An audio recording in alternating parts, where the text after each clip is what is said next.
We vieren natuurlijk niet zo vaak feest. We hebben wel veel feest, maar wij doen maar 1 keer in de 4, 5 jaar of zo dat we de gekke dingen uithalen. En dan gaan we eventjes shoppen aan de wal, hè? Ja, want als het dan feest is, dan is het ook goed feest. Meteen een Ziggo Dome.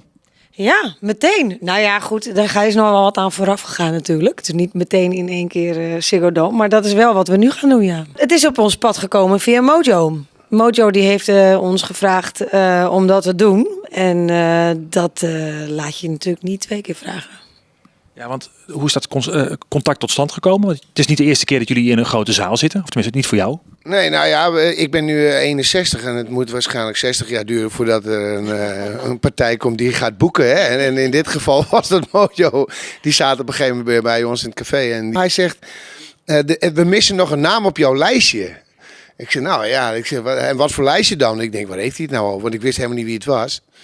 En toen zei hij van, ja, Ahoy, Tialf, Vredenburg, Heineken Music Hall. Ik zei, nou ja, dan kan ik maar 1 ding nog bedenken. Dat is Ziggo Dome.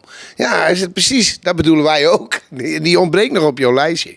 Dus zo kwam het eigenlijk bij ons gewoon binnenwandelen. En van, willen jullie Ziggo doen? Ja, nou, dat willen we natuurlijk wel. Als mensen nog graag naar het concert willen, zijn er nog kaartjes verkrijgbaar? Zeker. En die kunnen ze bestellen via ticketmaster.nl.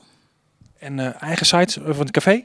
In de Groene Weide kan iedereen ook tickets komen halen. Is misschien wel leuk. Even een dagje te Schelling plannen om dan de kaarten zelf op te halen. Dat is helemaal niet verkeerd. Zet er een handtekening op. Ja. Zet ik een handtekening op. Ja.